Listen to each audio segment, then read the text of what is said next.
Et donc ce matin, on est avec toi, ma très chère Alexandra, pour ta chronique autour de la magie d'Avalon. Et là, tu vas nous ouvrir les portes. On commence déjà à voir un petit cheminement qui s'opère autour de tous ces épisodes, toutes ces émissions-là, autour de ce sujet-là. Et là, donc ce matin, tu vas nous ouvrir les portes autour de ta manière, de ta connexion à Avalon qui a pu t'apporter effectivement certains apprentissages, des anciennes sagesses. Comment se connecter à Avalon de manière moderne, puisqu'aujourd'hui, voilà, nous sommes dans une société où on n'est pas forcément connecté aux anciennes traditions. Donc, comment vivre tout ça dans son quotidien? C'est bien ça, j'ai pas dit de bêtises. Exactement, tout à fait. Merveilleux. Et oui, du coup, voilà, souvent quand on parle de différentes pratiques, et donc on a beaucoup de lectures, beaucoup de choses comme ça qui nous attirent. Mais effectivement, on relate des choses qui sont très anciennes et qui ne sont bien évidemment pas contemporaines au moment où on les lit. Et donc, bien évidemment, quand on se forme à tout ça, quand on est tout seul dans notre petit monde, tout va bien, j'ai envie de dire. Mais après, effectivement, comment est-ce qu'on peut faire vivre dans ce monde moderne ces différentes manières de voir les choses, ces spiritualités, ces anciennes sagesses, etc. Donc un petit peu pour mettre au goût du jour justement des anciennes sagesses qui ont encore beaucoup de choses à nous apporter au quotidien. Et en fait, quand j'ai commencé ce cheminement avec Avalon, comme on l'a dit à plusieurs reprises dans les épisodes précédents, eh bien Avalon, c'est effectivement ce chemin, cette voie qui nous permet d'aller connecter un petit peu ce qu'on appelle souvent le reflet de notre propre grandeur. L'île d'Avalon symbolise un petit peu ça et nous permet de reconnecter à nos différents talents et de voir justement comment on peut apporter ces talents dans le monde et apporter notre contribution au monde. Donc, c'est un petit peu, voilà, pour moi, ce qui m'avait attiré à l'époque quand j'ai redécouvert Avalon, c'était cette fascination, en fait, pour ces femmes, ces femmes sachantes, ces femmes qui avaient énormément de connaissances, qui avaient énormément de pouvoir, que ce soit magique ou autre, qui étaient écoutées par, voilà, les seigneurs, par le peuple, etc., qui avaient vraiment des grandes sagesses à distribuer autour d'elles. Et donc, bien évidemment, une envie d'être à l'image de ces femmes-là et de fait de recontacter cette forme de souveraineté personnelle parce que du coup on se reconnecte à pas mal de choses comme on l'a vu au travers des épisodes, ça pardon, etc. Et au moment où on commence à faire différents apprentissages, après on revient pour les apporter. Et donc ce chemin en fait m'a amené à redécouvrir ces différents talents-là.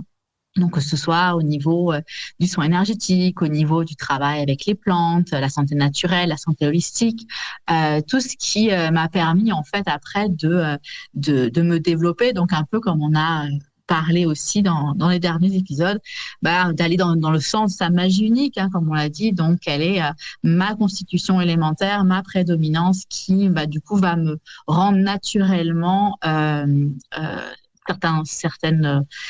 certaines compétences plus faciles que d'autres et donc du coup un peu ce que je suis là pour pouvoir apporter au monde.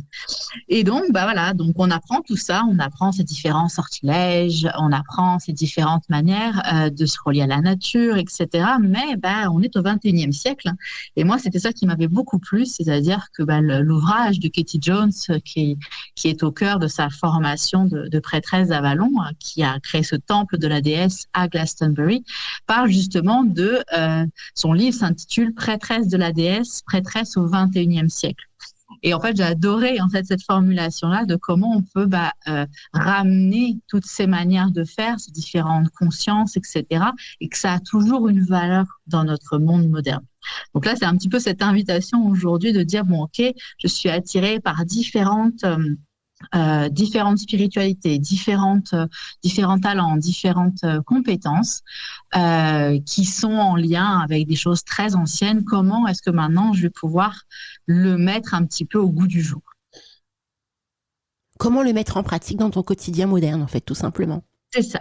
Exactement. Comment on peut mettre en pratique ces choses-là, comment ça peut prendre une forme, parce que bien évidemment, alors à Valence, c'était très beau pour ça, parce que c'était un petit peu ce sanctuaire où vous alliez pendant X temps un sanctuaire complètement coupé du monde où bah, vous étiez nourris, logés, tout ça. Donc tout était pris en charge pour vous. Hein, ça fait rêver, j'ai envie de vous dire comme ça.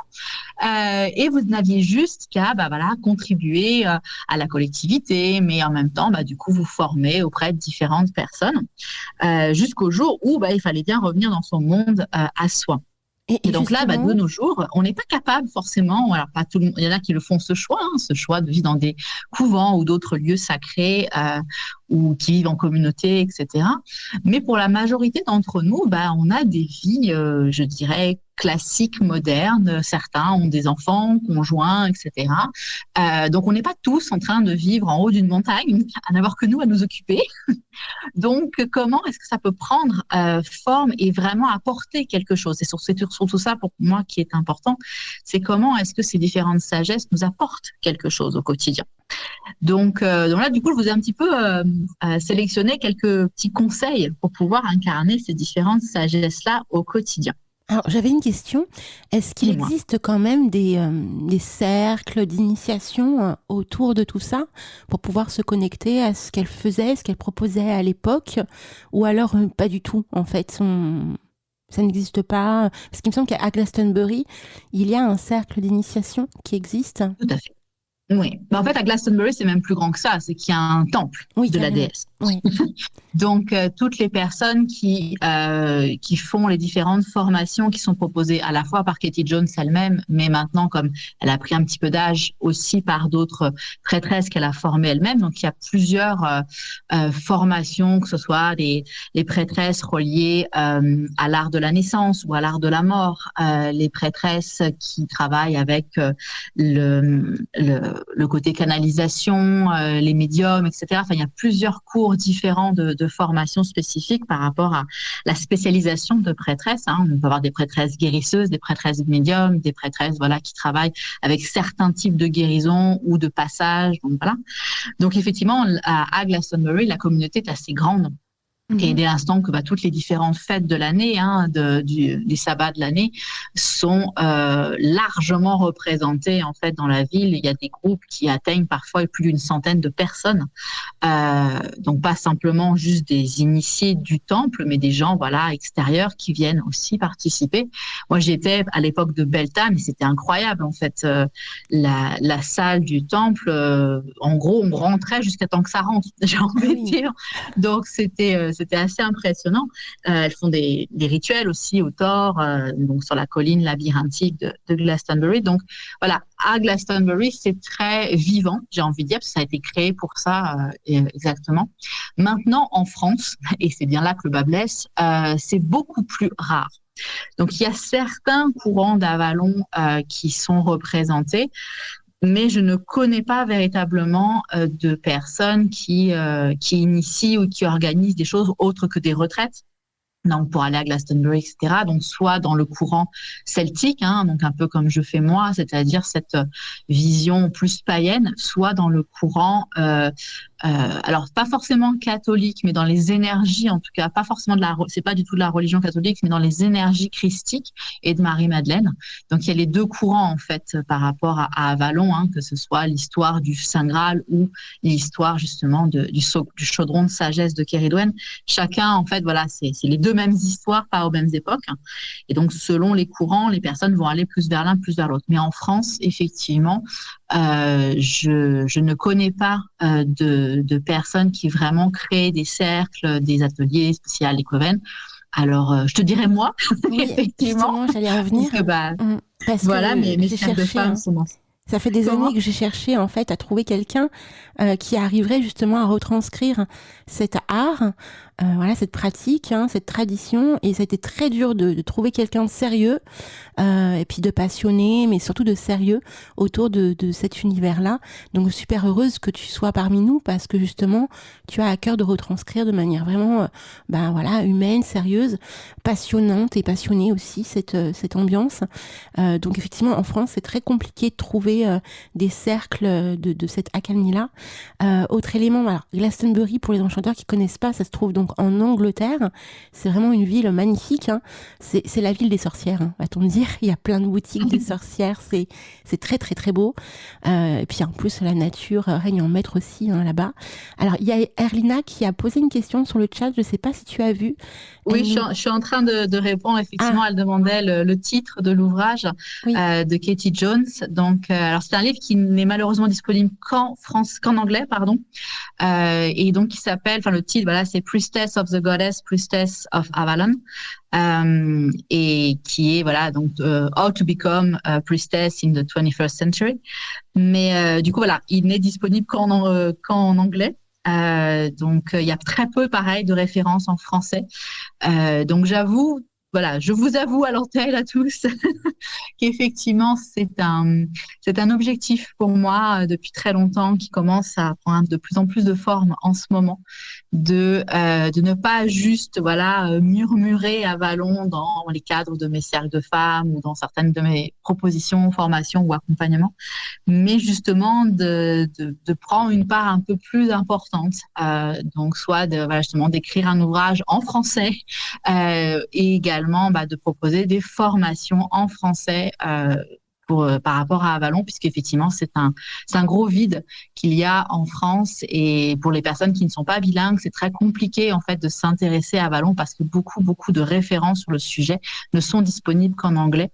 Le seul ouvrage qui est disponible en français, je crois que ça s'appelle Mythes et légendes d'Avalon, qui est écrit par Jenna Tillandrew. Donc, c'est une autre grande auteure sur la spécificité d'Avalon, qui est américaine et qui justement a une vision justement encore plus moderne que Katie Jones et qui est justement, voilà, je vous invite à lire également. Je vais vous mettre dans le chat voilà les différents titres de ça et puis je les mettrai aussi dans la description pour les gens qui écouteront le replay sur YouTube. Alors moi, je me permets également de transmettre sur le chat le lien du temple de la déesse de Glastonbury, parce qu'ils ont un site où justement on peut effectivement avoir des cours en ligne également. Maintenant, même si on reçoit en anglais, on peut traduire hein, si jamais les enchanteurs souhaitent suivre ce courant, cette tradition très particulière qu'est la magie d'Avalon. Je te laisse continuer, ma très chère Alexandra. Bon, du coup, comment maintenant, voilà, je disais, on va incarner ces sagesses dans notre quotidien. Donc, il y a plein de manières différentes, mais là, j'avais envie un petit peu de vous donner quelques petites idées. Donc, peu importe ce que vous avez choisi de travailler comme compétence. Donc là, par exemple, pour moi, vu que j'ai ce côté, donc mes deux grosses spécialisations de prêtresse ont été de côté prêtresse guérisseuse et prêtresse enseignante. Et donc, dans cet aspect de la prêtresse guérisseuse, eh bien, pour pouvoir vivre ces énergies d'Avalon au quotidien, et c'est un petit peu pour n'importe quelle pratique, j'ai envie de vous dire, c'est comment on va mettre de la conscience au quotidien dans nos actions, aussi petites soient-elles. Donc, par exemple, je travaille énormément avec les plantes. Donc, j'ai un énorme placard avec tout plein de plantes. J'ai presque une herboristerie chez moi. Et dès l'instant voilà que je dois je souhaite me préparer une tisane ou que je prépare une tisane pour une cliente ou pour mes cercles, etc. Et ben il y a un peu cette notion d'avoir toutes ces petites dames, voilà, ces dames plantes qui sont dans ce placard et de rentrer entre guillemets pas en communication, mais voilà de saluer en fait ces énergies-là, alors à la manière qui vous sied le mieux, mais d'avoir cette conscience que là je vais pas prendre des choses inertes, je vais prendre justement des alliés, des plantes qui vont venir m'aider, me soutenir, soit à un niveau purement physique, mais aussi à un niveau plus énergétique. C'est-à-dire par exemple, je vais choisir le framboisier qui va être une plante qui va m'aider à me reconnecter à ma matrice féminine, à guérir toute ma lignée matricielle. Je vais me connecter avec la lavande qui va m'apporter justement cette harmonisation de mes émotions, ce calme, cette connexion au subtil et aussi également à Avalon puisque c'est la plante de choix qui représente la dame du lac. Et donc tout ce genre de choses, en fait, d'avoir cette conscience de tiens, je vais préparer une tisane, qu'est-ce que j'ai besoin, et donc de rentrer dans cette connexion énergétique, j'ai envie de dire, entre ces plantes et vous-même. Et donc après, quand on crée sa tisane et quand on la boit, il y a effectivement cette idée de de ressentir toutes ces petites alliées en fait que vous êtes en train de boire qui agissent à l'intérieur. Et donc là, en fait, on se rend compte que c'est pas, ça ne vous demande pas de faire un rituel, ça ne vous demande pas de mettre en place tout plein de choses, mais simplement, on va tous être amenés à un moment donné de notre journée à nous préparer une tisane ou autre, et ben du coup en fait d'y mettre cette conscience-là. Donc là, je suis en train d'utiliser des énergies de vie, des énergies d'alliés de la nature. Je connecte en fait avec ces énergies-là. Ça peut être également aussi, et moi je le fais très souvent, pour les personnes qui justement sont plus portées sur le soin énergétique et le travail avec les énergies. C'est aussi au moment de prendre la tisane, peut-être de tracer un symbole dans l'air ou de tenir votre tasse d'une manière spécifique pour infuser votre tasse de ces différentes énergies. C'est la même chose que je vais faire également quand je prépare des petites concoctions, que ce soit des huiles consacrées, des crèmes, etc. Donc, tous les petits produits qu'on peut se faire au quotidien. Dans ce côté justement herboriste fabricante que je suis, ça va être justement de charger en fait ces produits avec des intentions. Donc là en fait on voit que ça rentre vraiment dans une routine quotidienne. En fait ça devient quelque chose qui est presque réflexe, mais qui ne demande pas en fait autant de préparation parfois que peut en prendre un rituel par exemple. Alors en plus, je m'aperçois aussi que au niveau de la magie d'Avalon, la couleur qui est associée, enfin la plus forte couleur qui est associée à cette tradition, c'est le mauve. Alors c'est pas pour rien, parce que la lavande, en fin de compte, est la plante par excellence de la déesse. Exactement. Alors le mauve, bien sûr, n'est pas non plus surprenant de par le fait que c'est la couleur par excellence de tout ce qui est spirituel. On la retrouve d'ailleurs même dans la religion catholique, puisque les prêtres portent en fait, alors j'ai jamais le nom, mais cette espèce d'écharpe. Excusez pour les personnes qui sont plus qui sont plus au courant que moi, mais du coup elles sont des écharpes qui sont mauves aussi. Donc la couleur mauve était vraiment, et j'avais entendu une histoire à ce sujet où on expliquait qu'en fait, à l'époque, la couleur mauve, le minerai, en fait, non, c'est une plante, pardon, c'est pas un minerai, mais la plante, en fait, qui permettait de créer cette couleur mauve est extrêmement rare et donc réservée simplement à la foi, à la spiritualité. Donc, c'est ça qui a fait qu'on a connecté la couleur violette, en fait, dans beaucoup de traditions, même le chakra coronal, etc. C'est le violet qu'on retrouve dès l'instant qu'on veut se connecter au spirituel parce que c'est une couleur qui était, à l'époque, des plus rares. Alors en plus, moi je suis en train de regarder en t'écoutant le site, tu sais, goddesstemple.co.uk, et on voit à l'intérieur du temple, enfin c'est beau, hein, c'est de blanc et de mauve, c'est magnifique. Hein. Ah oui, le temple en plus change à chaque sabbat, c'est-à-dire qu'ils vont faire une décoration spécifique pour chaque fête celtique. Et il y a donc je dirais l'hôtel principal avec plusieurs tapis, peaux de mouton, etc. pour s'asseoir autour de l'hôtel principal. Et sur le côté, il y a ce qu'on appelle le cercle des Morgans. Donc ce sont 8 femmes en fait, donc qui est chacune représentant bien évidemment l'un des 8 sabbats, qui sont également qui sont faites de joncs. Donc c'est des espèces de poupées assez hautes qui doivent vraiment atteindre pas loin de 1m60, 1m70 de haut, donc qui vraiment représentent des formes de femmes humaines et qui sont justement décorées avec différents rubans qui représentent chaque sabbat. Et on peut rentrer dans cet espace qui est un espace où justement on peut tenir seulement à 2, 3 éventuellement, mais de pouvoir y rentrer tout seul, c'est encore mieux, j'ai envie de vous dire. Et il y a un mini-hôtel dedans sur lequel, en fait, on peut laisser des petits mots pour pouvoir... une prière qu'on veut adresser à quelqu'un qui a besoin de guérison ou autre chose. Et en fait, chaque semaine, le mercredi, il y a une prêtresse du temple qui va...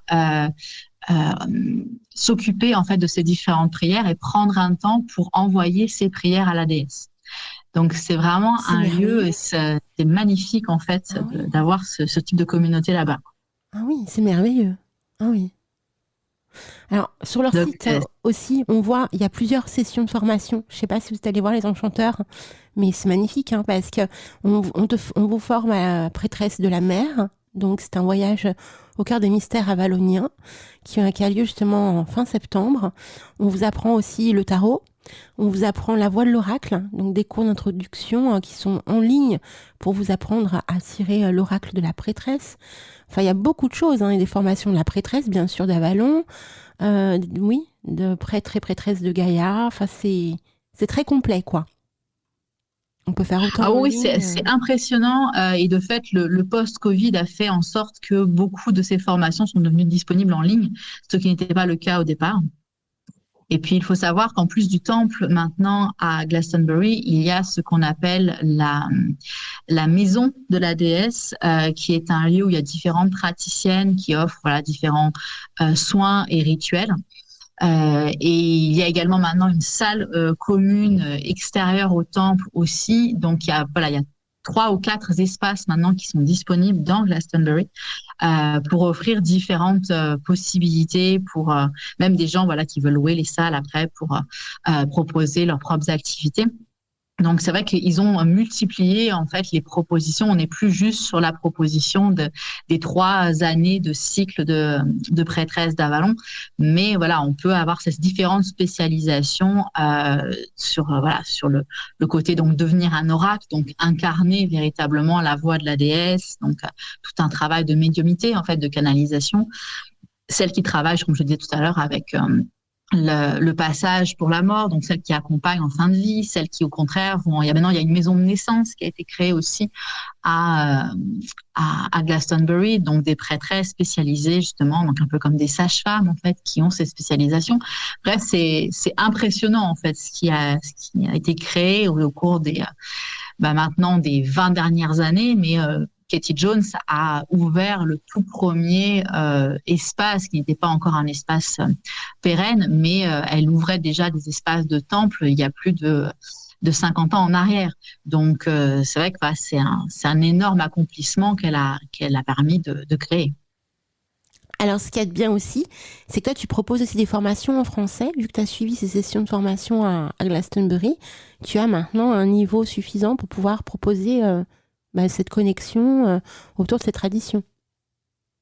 Tout à fait. En fait, c'est chaque personne, chaque prêtresse qui fait le cheminement complet est à même en fait de pouvoir partager, si elle ressent la fibre de l'enseignement, bien sûr, est à même de pouvoir partager les différentes connaissances qu'elle a acquises. Et au final, en fait, c'est maintenant, je sais on est dans un pays où on a beaucoup besoin du diplôme qui nous atteste, mais encore une fois, il ne faut pas oublier que ce sont ces diplômes-là, en fait, n'ont de valeur que pour soi, puisque ce n'est pas du tout reconnu, bien sûr, à un niveau de l'État, etc. Mais c'est plus voilà de savoir à quelle mesure on a suivi en fait ce cheminement et on a été correctement formé. Pour ma part, je n'avais pas la possibilité d'être formée directement à Glastonbury parce qu'à l'époque, je vivais au Canada. Donc, les allers-retours tous les week-ends, c'était pas forcément possible. Mais voilà, j'ai eu la chance d'avoir cet ouvrage qu'elle avait créé au départ. Donc, en autodidacte, en fait, j'ai suivi la même formation qui pouvait être suivie, voilà, à distance, et qui m'a permis justement, voilà, de me former sur ça, mais aussi, après, dans mes propres recherches, comme je dis, voilà, je me suis formée à plein d'autres compétences qui ne sont pas directement reliées à Avalon. Le fait d'être herboriste, le fait de travailler avec l'énergie énergétique, d'avoir ce côté santé holistique, ce n'est pas des formations qui sont données en lien avec Avalon. Ce qui est donné en lien avec Avalon, par contre, c'est de connaître toute la tradition qui est reliée à ça, de connaître les différentes fêtes, les différents rituels, les différentes divinités, etc. Donc ça, effectivement, j'ai pu donc l'acquérir, je le pratique moi-même depuis presque 20 ans maintenant. Donc oui, je suis parfaitement en mesure de pouvoir le partager. Et encore une fois, pour moi, en fait, il n'y a pas qu'une seule manière en fait de faire. C'est chaque enseignant va apporter sa touche personnelle. Donc c'est de voir aussi vers qui on est attiré en fait. Et à chaque fois qu'on choisit, que ce soit n'importe quelle formation, on va choisir la personne plus que la formation elle-même parce qu'on va avoir confiance en cette personne, on sent que ça correspond aux vibrations qu'on recherche, que ça correspond à l'enseignement qu'on a envie d'avoir, etc. Donc pour moi, c'est ça qui est le plus important parce que malgré tous les livres qu'on peut avoir et les certaines références qu'on peut avoir sur Avalon, il ne faut pas oublier que les références qu'on a sont très faibles. Il y a très peu comment dire, de références sur Avalon historiquement parlant. Tout ce qu'on a, ce sont les visions en fait de différentes personnes qui partagent leur point de vue, que ce soit Katie Jones, que ce soit Jenna Tillandrew. Les deux en fait se sont appropriés le peu qui existe sur la mythologie d'Avalon et en ont créé un système en fait pour pouvoir faire ce cheminement de développement personnel. Donc c'est là qu'on voit effectivement qu'après ça se teinte au fur et à mesure et que personne n'a vraiment la vérité absolue parce qu'on pourra jamais savoir vraiment comment ça s'est passé, mis à part par des expériences personnelles. Mais encore une fois, voilà, quand vous dites à quelqu'un, bah oui, j'ai eu une vision de ma vie antérieure où je suis en communication avec la déesse, etc. C'est vrai pour cette personne-là et personne ne peut contredire ce qu'elle est en train de dire. Maintenant, après, les personnes vont choisir de savoir si ils ressentent que c'est juste aussi pour eux ou non. Et donc, c'est là toute la subtilité. Pour moi, l'important, c'est surtout que c'est pas tant d'avoir la vérité sur ce que a pu être Avalon ou pas, mais c'est qu'est-ce qu'Avalon peut nous apporter au quotidien dans nos vies maintenant. Qu'est-ce que ça peut nous apporter sur notre cheminement personnel, qu'est-ce que ça peut nous apporter comme transformation de notre quotidien. Donc c'est ça quand je parle voilà, d'incarner cette sagesse-là au quotidien, c'est-à-dire donc un peu comme je disais, voilà, de mettre la conscience dans nos actions, mais ça va être aussi de changer sa vision, c'est-à-dire qu'on est dans un monde et on a une culture spécifique et encore plus, voilà, donc c'est même très différent selon les pays, mais en Occident, on a une vision très très spécifique de ce que la vie est et n'est pas. Hein. Donc, et là, en fait, bah, ça nous permet de nous ouvrir aussi à un changement de vision, donc de nous relier en fait avec cette nature, avec une approche, comme je disais, voilà, plus holistique, plus énergétique, avec une approche psycho-émotionnelle, etc. Donc, toutes des choses qui, encore une fois, ne sont pas directement liées à Avalon, mais comme pour tout le reste, en fait, c'est un chemin qui peut nous amener aussi à ça. Pour d'autres, ils vont connecter aux soins énergétiques via les traditions bouddhistes ou via les traditions amérindiennes ou via les traditions nordiques, etc. Tout le monde, entre guillemets, a raison, j'ai envie de dire, dès l'instant que ça nous amène au même point, c'est-à-dire donc une amélioration de qui nous sommes, une amélioration de nos vies, le fait de pouvoir voilà, offrir quelque chose de plus pur, entre guillemets, à ce monde-là, en fait. C'est un petit peu ça pour moi l'objectif. Alors c'est vrai que dans l'imagerie populaire, quand on pense à Avalon, on pense souvent au téléfilm. Et il y a souvent ce passage dans le téléfilm qui, alors moi, personnellement, me porte au cœur quand on a Morgane sur cette barque qui essaye d'ouvrir le voile pour arriver à Avalon. C'est juste beau. Et je sais pas si c'est le cas pour l'ensemble des enchanteurs hein, qui s'intéressent à cet univers. Il y a cette tradition, mais on a tendance à avoir cette imagerie dans la tête. Tu vois, oui, de vouloir avoir envie de le vivre nous aussi, tu vois. C'est assez fou, je trouve aussi. Il y a un côté très mystique. mais on peut vraiment le vivre. Alors, bien évidemment, pas forcément d'une manière aussi littérale et visuelle que Oui. dans le film. C'est un petit peu pareil pour tout ce qui est au niveau magie. Hein. Dans les films, c'est très, très visuel et c'est pas forcément comme ça que ça se passe en vrai.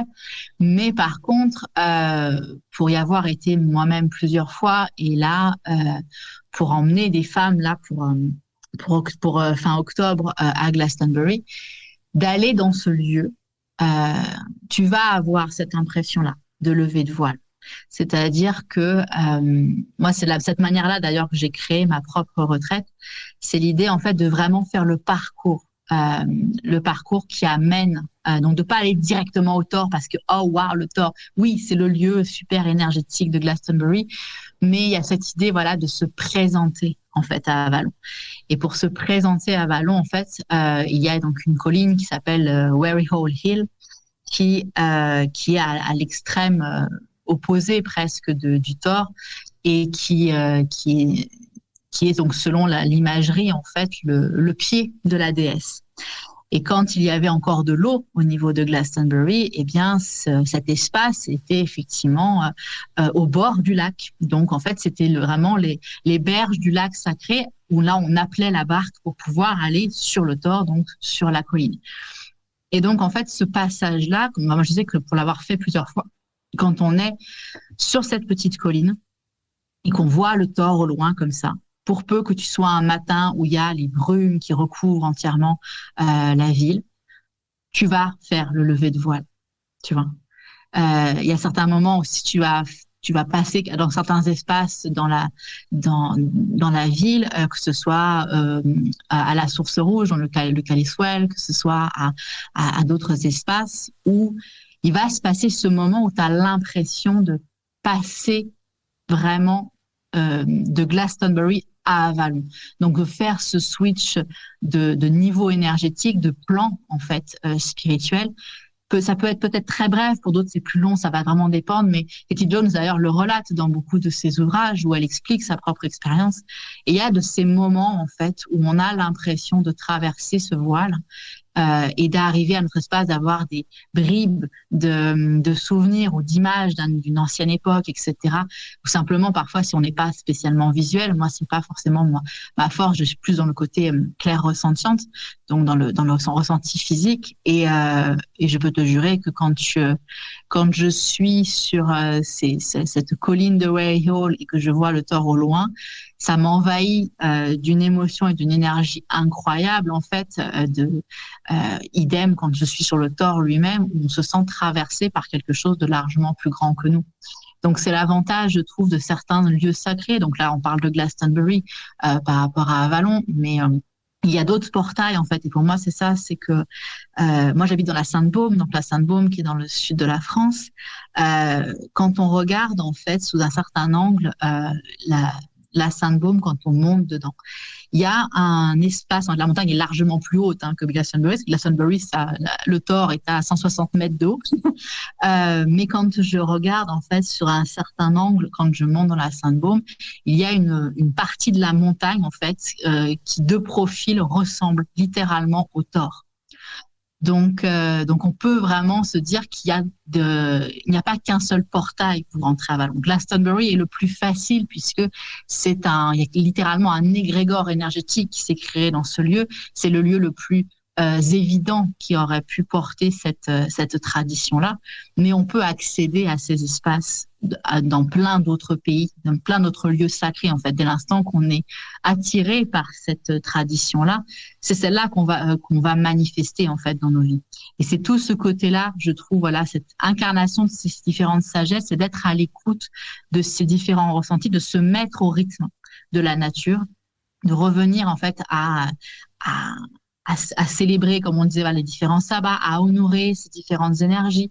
Quand on va dans un lieu, dans une forêt, près d'un lac, à la mer, peu importe, c'est de remercier, d'honorer cette nature-là. Ça ne demande rien de plus que d'avoir la conscience pendant ce bref instant de dire j'ai la chance d'être là où je suis, j'ai la chance de voir ces différents éléments, etc., de les ressentir et autres.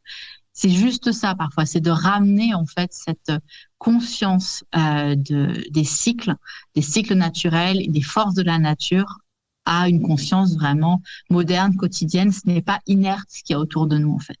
C'est juste qu'on nous a appris à ce que l'homme était au-dessus de la nature, mais c'est faux. On fait partie de la nature et justement peut-être que beaucoup de choses qui arrivent maintenant à l'humanité sont dans le lien de cette déconnexion qu'on a fait avec la nature. Donc, en revenant à ça, d'ailleurs, c'est vraiment le mouvement général pour beaucoup, en revenant à cette connexion à la nature, on se rend compte qu'il y a tellement plus que ce qu'on nous présente dans le monde d'habitude, en fait. C'est un petit peu comme si on sortait de la matrice, presque, au final. Donc, il y a vraiment pour moi cette connexion-là qui est extrêmement importante et qui se fait très facilement, comme je disais, au quotidien, c'est simplement d'y mettre une attention particulière. Tu nous donnes envie, Alexandra, vraiment. Quand on est passionné, je crois que... Non, mais ça s'entend, ça se sent que tu es passionné. C'est juste magique à t'entendre parler de tout ça. Et alors pour info, les enchanteurs, je l'ai partagé sur le chat, mais ceux qui sont pas sur le chat, sachez que le temple de Glastonbury est un lieu de culte qui a été agréé en Angleterre depuis 2003. Donc c'est quelque chose d'officiel en Angleterre, donc une tradition officielle, magie avalonienne. Et puis Alexandra fait partie de ces merveilleux praticiens qui honorent cette tradition. Donc si vous êtes intéressé effectivement pour pouvoir vivre la magie d'Avalon, il ne faut pas hésiter à contacter Alexandra ou même le temple de Glastonbury parce que il y a plein de belles choses à vivre personnellement, émotionnellement autour de cette tradition qui est des plus belles, je trouve, qui soit. C'est l'une des plus belles, en tout cas. Ça fait un moment qu'elle me porte au cœur cette tradition. Ce n'est pas pour rien que tu es là, Alexandra. Alors, tu as peut-être d'autres éléments à nous transmettre autour justement de cette méthodologie, comment se connecter à ce côté plus moderne. Donc, tu nous as dit tout à l'heure, la lavande est une plante qui est hyper associée à la connexion. Il y a autre chose, j'imagine. En fait, voilà, c'est comme j'expliquais sur mes partages, voilà, c'est pour moi incarner ces sagesses-là, ça passe de fait, voilà, comme je disais, par mettre cette conscience-là dans nos petites actions quotidiennes. Donc voilà, quand on se prépare une tisane, quand on prépare n'importe quoi, même quand on prépare à manger, j'ai envie de dire, tout simplement en fait, de mettre cette conscience-là des énergies, tout ce que ça vient nous apporter en fait dans notre corps. C'est également, voilà, changer de vision sur notre réalité, sur notre santé. Donc, avoir une conscience justement plus holistique de la santé, donc que ce soit par, comme je disais, l'approche psycho-émotionnelle, donc relier justement les mots de nos corps à ce que notre corps veut nous dire, justement. Donc, il y a plusieurs dictionnaires qui existent sur le sujet, qui nous mettent en évidence que, voilà, si on a telle problématique au niveau du corps, ça vient nous donner des informations à un niveau plus émotionnel, plus psychologique de ce qu'on vit. C'est également via le travail énergétique pour ceux qui sont attirés aussi par ça.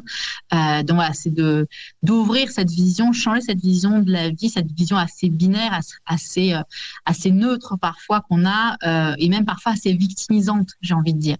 C'est-à-dire que je sais pas si vous êtes rendu compte de ça, mais vous allez chez le médecin, sans déconner, et des fois en fait, vous avez l'impression que c'est le glas qui a sonné, quoi, et qu'on peut plus rien pour vous. Et en fait, moi j'ai eu plusieurs exemples où la médecine disait non, là, on peut pas faire grand-chose. Et la réponse, je l'ai eue grâce à d'autres. J'avais eu un petit kyste, en fait, sur la main parce que j'étais tombée. Il y avait une capsule, simplement, de lymphatique capsule synoviale qui avait pété. Et donc, ça faisait une petite bosse. Mais c'était gênant parce que c'est au niveau du poignet. Et donc, le médecin m'a dit, non, on peut rien pour vous, même si on opère, c'est ça.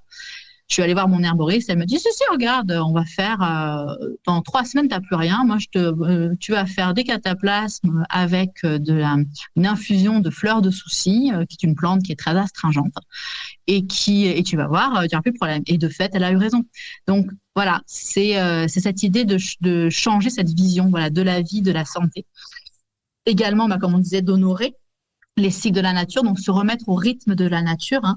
On le dit très souvent, c'est pas parce qu'on tire sur une fleur qu'elle poussera plus vite, et c'est pas parce qu'on veut que le printemps arrive plus vite que l'hiver il faut le vivre aussi. Donc vraiment de se mettre au rythme de ces saisons, même si ça va à l'encontre, et je sais à quel point c'est très très très compliqué dans le monde dans lequel on vit, mais même si ça va à l'encontre de ce qui est logique, même si ça va à l'encontre de ce que tout le monde fait, je vous assure véritablement que de prendre même ne serait-ce que 5 minutes pour vous poser, pour observer comment la nature, elle vit, quel est le cycle dans lequel elle est, etc., et le mettre en miroir avec vous, ça change tout. Ça change tout. Ça le rend pas forcément plus confortable, mais ça donne beaucoup plus de sens. Et donc, c'est vraiment dans cette idée de sortir justement du côté victimisant pour reprendre ce côté, donc, acteur, actrice de sa santé, de son bien-être, de sa vie.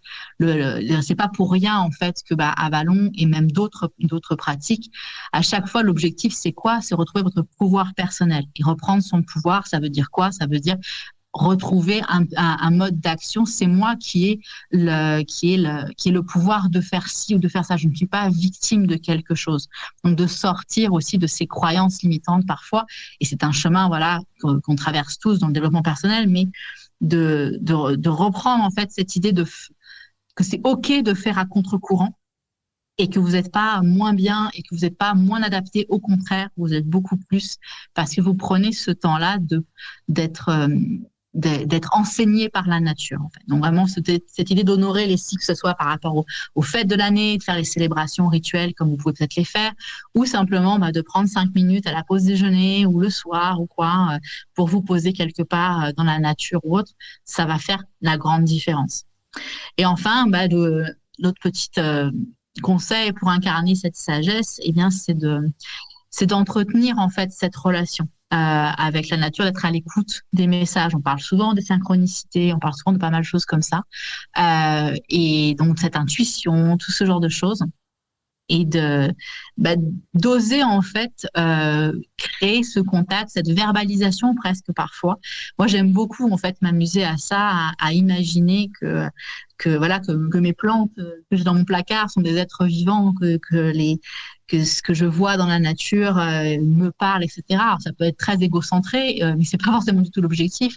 C'est simplement de jouer un petit peu plus en fait au jeu de la vie, qui est pas toujours évident, mais de se dire en fait qu'il y a plein de messages qu'on lit pas, qu'on n'entend pas, qu'on ne voit pas, et donc simplement de remettre cette conscience-là, de pouvoir s'entretenir entre guillemets avec la nature, avec l'univers, avec la déesse, peu importe le nom que vous mettez sur cette énergie supérieure. Mais de rajouter ça en fait dans votre quotidien. Donc il y en a qui vont peut-être prendre un petit temps de prière le matin ou le soir, d'autres qui vont écrire leur gratitude ou écrire leurs intentions ou simplement faire des vœux, etc. dans certains lieux. Peu importe en fait, mais voilà, c'est cette idée de réveiller cet entretien et cette connexion avec la nature. Voilà un peu pour les petits conseils, comment incarner cette sagesse. C'est magnifique, Alexandra. Merci à toi, vraiment. J'ai même une sensation, en t'écoutant depuis quelques mois, nous parler d'Avalon, en décortiquant un petit peu le site aussi des prêtresses d'Avalon, au niveau de leur formation, c'est qu'il y a pas mal de choses autour de la magie de l'eau. Tu vois, alors oui, puisque d'ailleurs, même littéralement, Morgane, en fait, ou Morgane, etc., c'est celle qui vient de la mer. Oui.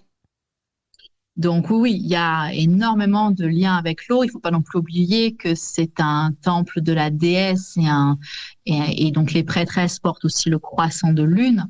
La lune est très très reliée à l'élément de l'eau. La magie lunaire et la magie de l'eau sont très proches en fait. Donc ce sont vraiment c'est de fait oui il y a ce lac, encore une fois, dans la tradition d'Avalon, ce lac de nos émotions, littéralement, si on prend en symbolisme, qui est très, très présent. Donc oui, l'eau est un élément assez central dans Avalon, tout à fait. Ça donne envie, les amis. Donc, je pense aussi que tu voulais nous parler un petit peu de ta formation pour qu'on puisse conclure.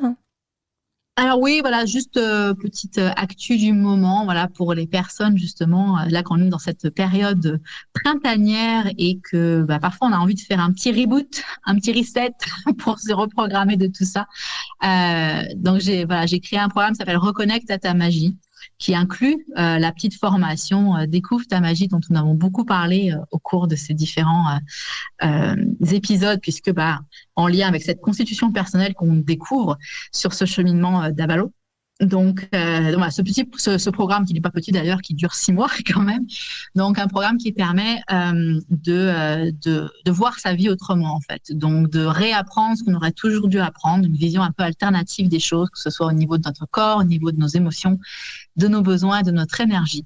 Donc c'est un programme que j'ai donc mis à l'image. Donc la suite, j'ai envie de dire, merci Alina de le mettre sur le chat, de la suite voilà de la formation Découvre ta magie, qui est une formation sur un mois et qui là est inclus dans ce programme, mais pour aller encore plus loin avec ces 4 éléments et les incorporer un petit peu plus dans notre quotidien. Donc c'est pas directement en lien avec la tradition d'Avalon, mais ça fait partie de ces reprogrammations pour changer sa vision de la vie, comme j'expliquais comment incarner les sagesses au quotidien.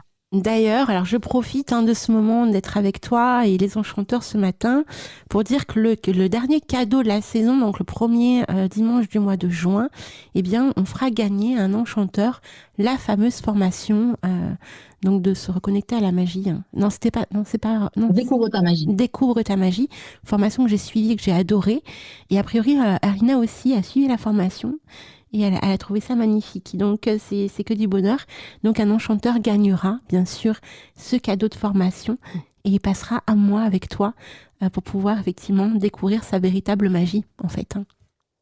Exactement. Et donc, d'aller après sur le chemin qui sera le plus juste pour elle, pour avancer en fait sur son propre cheminement et ce qu'elle a à contacter pour offrir sa contribution au monde. Et oui. Alors, mes très chers enchanteurs, on vous fait plein de gros bisous. On vous souhaite un merveilleux week-end magique et enchanteur. Et on vous dit à la semaine prochaine pour d'autres aventures extraordinaires sur Fantasia. Gros bisous.